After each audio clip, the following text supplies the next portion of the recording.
আসসালামু আলাইকুম। আমি মোয়াজ্জেমউদ্দিন সেন্টু। আমার পিসফুল লাইফ টিভির এই ভিডিওতে স্বাগত জানাই। চেতনা যখন অবচেতন আর ইতিহাস যখন বিবর্ণ বিকৃত বিকলাঙ্গ হয়ে যায় এবং মানুষ টাকায় বিকায়। আশা করি সবাই ভালো আছেন। ভিডিওটা যদি একটু সামান্য কিঞ্চিত বড় হয়ে যায় তাহলে নিজ গুণে ক্ষমা করবেন, আর দয়া করে আমার চ্যানেলটা সাবস্ক্রাইব করার জন্য আবারও অনুরোধ করতেছি। অনেকেই সাবস্ক্রাইব করতেছেন, I am so grateful to you all.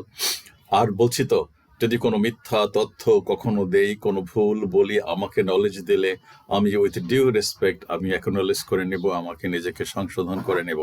আমার আসলে লাইভে আসার সময় হয়ে গেছে, আমি প্রস্তুতি নিচ্ছি, ইনশাআল্লাহ কথা বলবো। আমি বলছি will exchange views, will learn each other, will try to understand each other. আসলে সমাজটা, রাষ্ট্রটা, পৃথিবীটা এভাবে চলতে পারে না। যাই হোক, এই ভিডিওতে আমি দুটা পিক দিয়েছি, ওখানে দেখেন। প্রকল্প ফ্ল্যাট বরাদ্দে ক্ষমতার অপব্যবহারের অভিযোগ সাবেক মন্ত্রী ও আইজিপির, মানে ভুয়া মুক্তিযোদ্ধাদের নামে, তাদের নামে যে ফ্ল্যাট তৈরি হয়েছে সেগুলো বরাদ্দ। আর আছে এত অপমানিত আগে হননি মুক্তিযোদ্ধারা।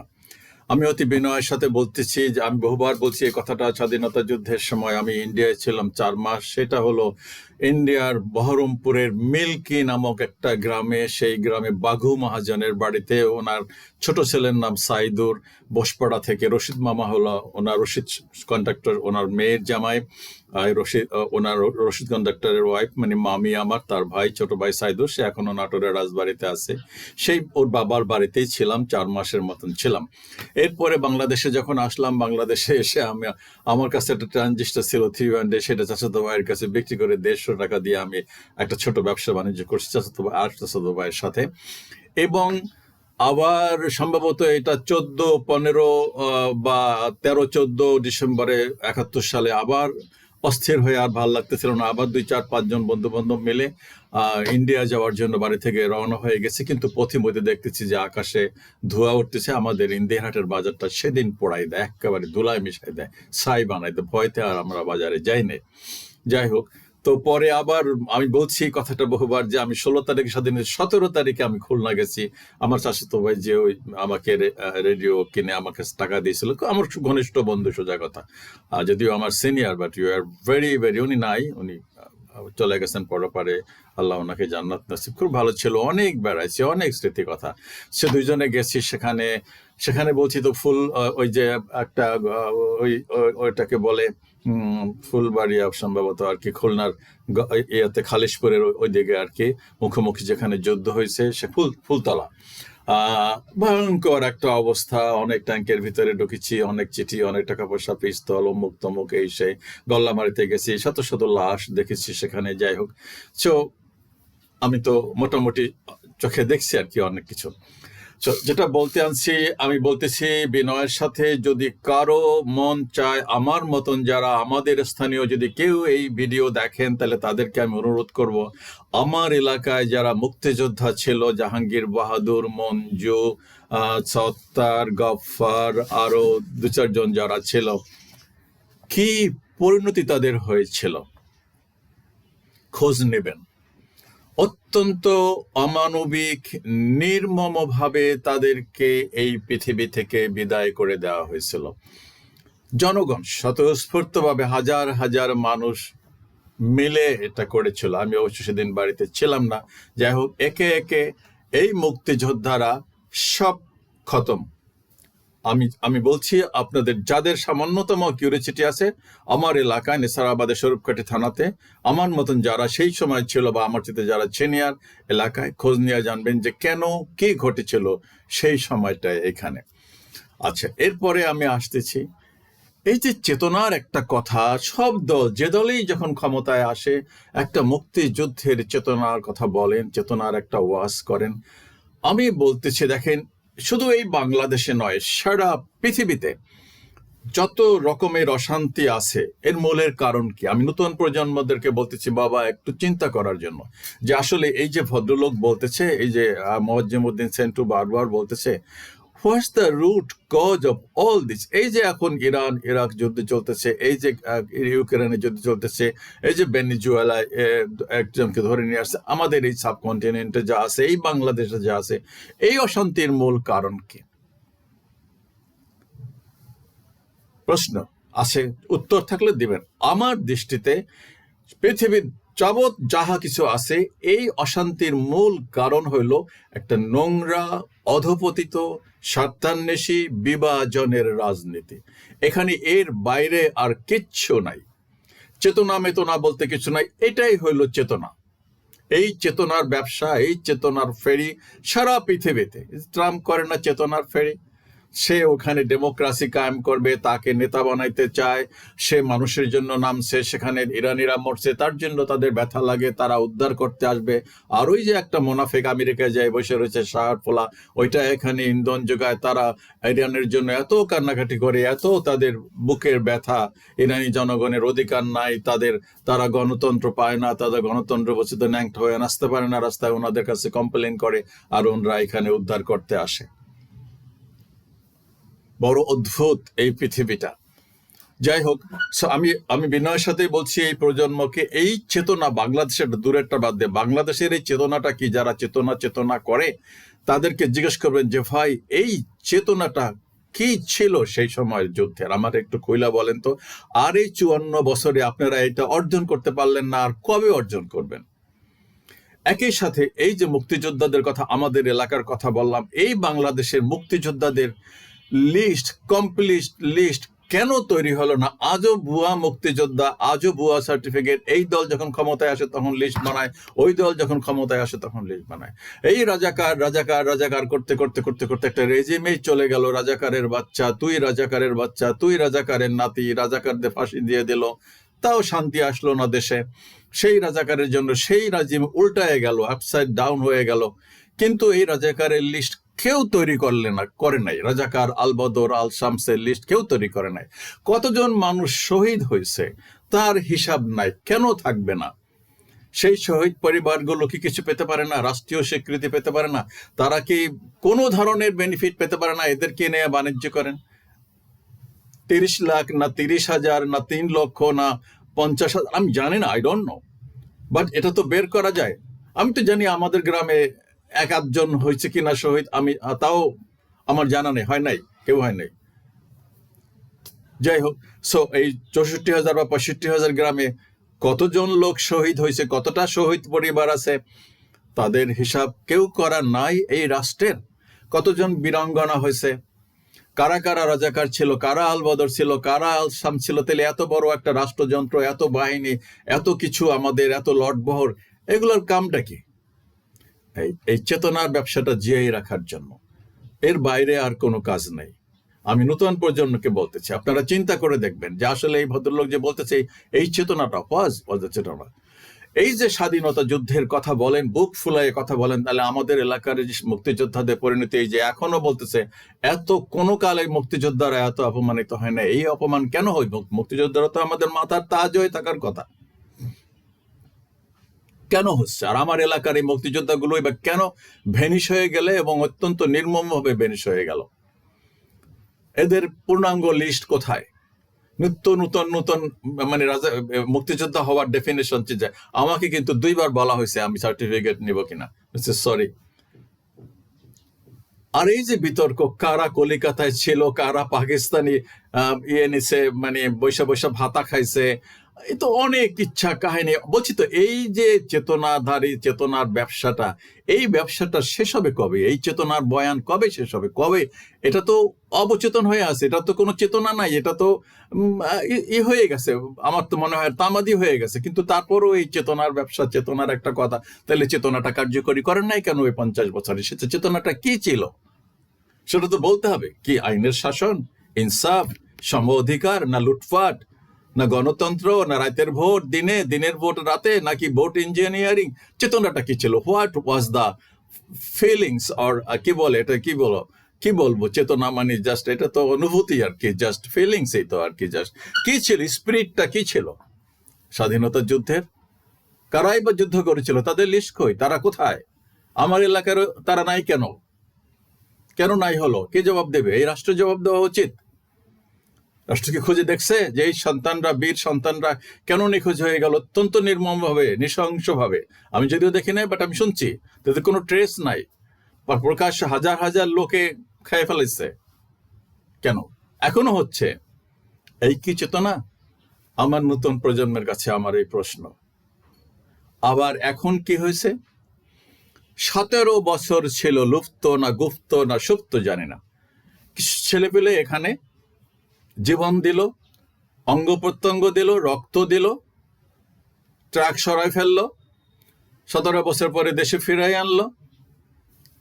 এখন আবার সেই এই চেতনা নাই, 36-এর চেতনা নাই, এই 24-এর চেতনা নাই, 36 জুলাইয়ের চেতনা নাই, ওই চেতনাটাকে এখন সামনে আন।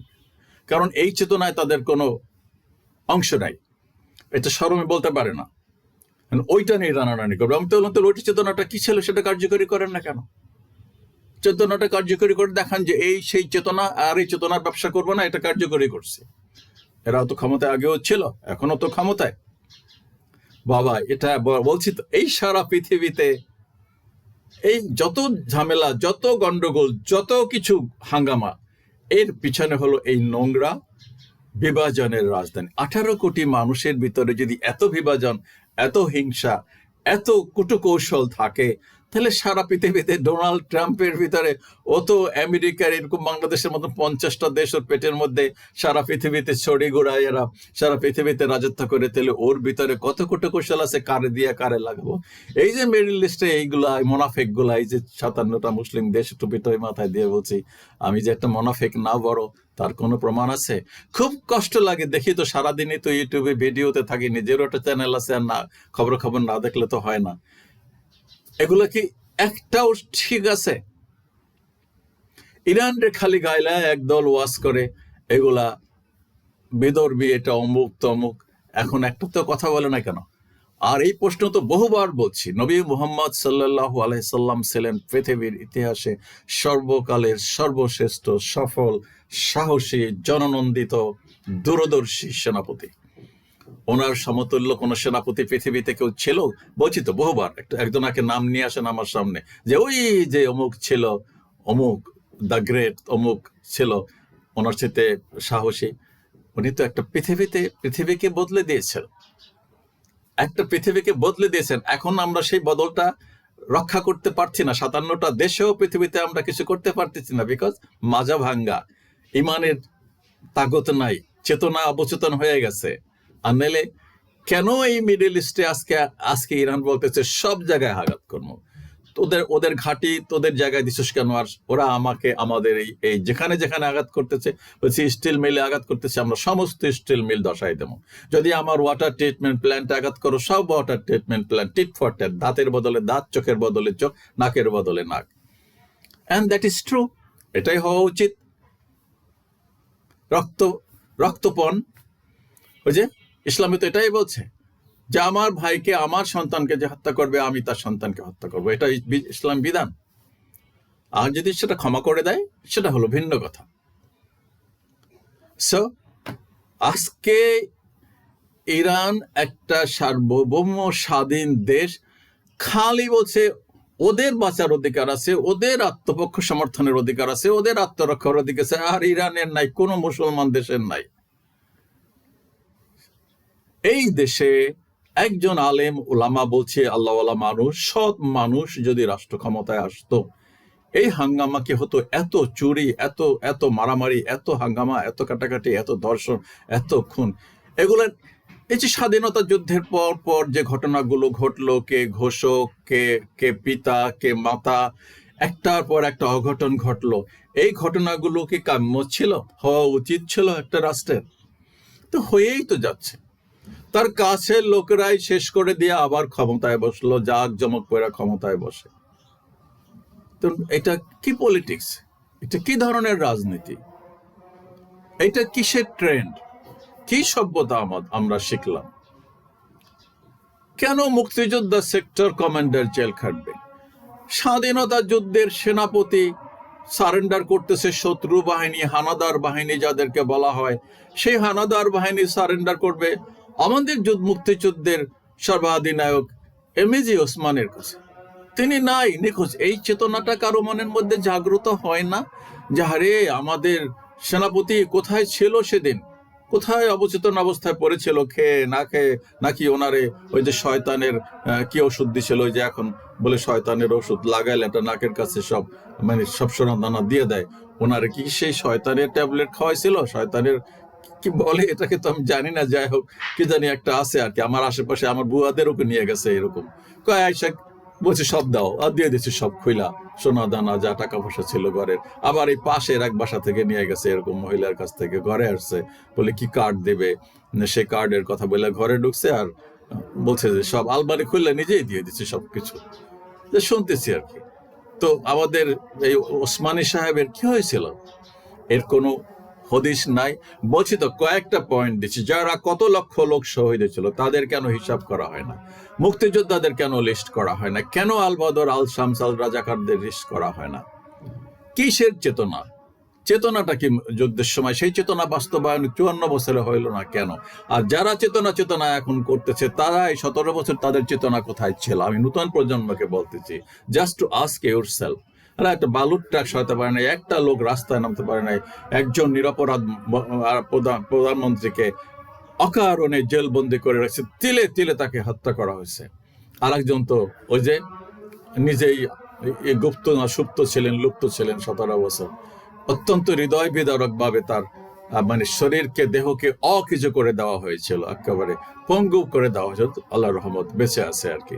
তো এটা কি হওয়া উচিত? এই কি আমাদের চেতনা? আর আমি তো বললাম আমার এলাকার সেই স্বাধীনতা যুদ্ধের যারা বীর সেনানী ছিলেন, তো তাদের পরিণতি কেন এত দুঃখজনক হয়েছিল? বাবা, এই চেতনার ব্যবসা না করে, এই যে জুলাই এই যে ছেলেগুলো শহীদ হলো, তারা কি চেতনা নিয়ে, ছোট ছোট বাচ্চা, 2 বছরের 1 বছরের বাচ্চাও তো রাস্তায় নামছে, বিনামূল্যে পানি দিচ্ছে। স্বাধীনতা যুদ্ধের সময় তো কে কি হয়েছে না হয়েছে অনেকেরই মনে নাই, কিন্তু এটা তো চোখের সামনে হয়েছে। এই যে হেলিকপ্টার থেকেও গুলি করছে, যে মারণাস্ত্র নিয়ে রাস্তায় নামছে, আমাদেরই বাহিনী, আমাদের টাকায় পোষা বাহিনী। এই যে বিডিআর বিলখানার মতন একটা জায়গা, একটা সুরক্ষিত ক্যান্টনমেন্টে আমরা 57 জন চৌকর সেনা অফিসারকে একদিনে হারালাম, এটাও কি আমাদের স্বাধীনতা যুদ্ধের চেতনার অংশ? এই যে $230 বিলিয়ন পাচার হলো এই রাষ্ট্র থেকে, এটাও কি চেতনার একটা অংশ? এই যে বাংলাদেশের লোকেরা কানাডাতে বেগম পাড়া করে, লন্ডনের মতন জায়গায় 150-200 ফ্ল্যাট কিনে, ওই দেশের নাগরিকত্ব নয়, সেই দেশের নাগরিকত্ব নয়, এটাও কি স্বাধীনতা যুদ্ধের একটা চেতনা? এই যে ভুয়া মুক্তিযোদ্ধাদের নামে সব ফ্ল্যাট বরাদ্দ করে নেওয়া হয়, এই যে মুক্তিযোদ্ধারা অপমানিত হয়, এটাও কি স্বাধীনতা যুদ্ধের একটা চেতনা? এই যে ভোটেই হয় না 17 বছর আগে পিছিয়ে সবসময় হয়েছে এটা। এই যে ইঞ্জিনিয়ার, এই যে ইউনিভার্সিটিতে মার্ডার হয়, এই যে ধর্ষণের সেঞ্চুরি হয়, এগুলো কি স্বাধীনতা যুদ্ধের চেতনা? যদি বলেন চেতনা, সেটা বলেন, তাই কার্যকরী করেন সবকিছু। বাবা, এই চেতনার ব্যবসা এই নতুন প্রজন্ম আর গেলবে না, আমি শিওর। আমার বিনীত অনুরোধ এই নতুন প্রজন্মকে, বাবা তোমরা, তোমাদের এই পৃথিবী, আগামীর পৃথিবী তোমাদের, এই বাংলাদেশও তোমাদের, তোমরা যদি চাও এই চেতনা মেতনা ভুইলা গিয়া আসলে বাংলাদেশকে বাংলাদেশের মতন করে গড়ে তুলতে, একটা বলছি তো, এটা কি সিঙ্গাপুরের মতন হতে পারে না, এটা কি সুইজারল্যান্ডের মতন হতে পারে না, 100বার পারে। শুধু তোমরা যদি রাস্তায় নেমে আসো, তোমরা যদি রাস্তায় থাকো, তোমরা এখন পর্যন্ত যা বলতেছো যে আমরা এই লুটের রাজত্ব কায়েম হতে বাংলাদেশে দিব না, এই মপতন্ত্র বাংলাদেশে আর চলবে না, এখানে থাকবে আইনের শাসন, শতভাগ আইনের শাসন, ইনসাফ, সম অধিকার এবং মানবতা, তাহলে তোমরা পারবে এটা করতে, আমি শিওর। শুধু তোমরা না, এই পৃথিবীতে সব জায়গায় পারবে। আমার মতন যেগুলো আছে এগুলা সব দেউলিয়া, এগুলো মুখে বলে একটা, অন্তরে বলে একটা। এই ডোনাল্ড ট্রাম্প সকালে দুপুরে বিকালে সারা দিন বলে মিথ্যা কথা, সারা দিন বলে মিথ্যা কথা, সারা দিন বলে মিথ্যা কথা। এর একটা কথার দাম না। ইরান বলছে এর সাথে আমরা কখনোই আর বসবো না, দেখার পালা। আমি তো বলছি যে যুদ্ধটা 50 বছর চলুক, অন্তত 50 মাস চলুক। আর এই বাংলাদেশের যুদ্ধ এখনো শেষ হয় নাই। এই 30 জুলাই 24 জুলাই এখনো শেষ হয় নাই। প্রয়োজনে তোমাদেরকে আরো একাধিকবার রাস্তায় নামতে হবে, যদি তোমরা সত্যিকার অর্থে একটা সুন্দর পরিবেশ চাও, সুন্দর দেশ চাও, তোমাদের সুন্দর জীবন চাও। এই রাষ্ট্র তো তোমাদের, পৃথিবীটাই তোমাদের। You have to make it, it's up to you, totally 100%। দোয়া থাকবে। আল্লাহ হাফেজ, আসসালামু আলাইকুম।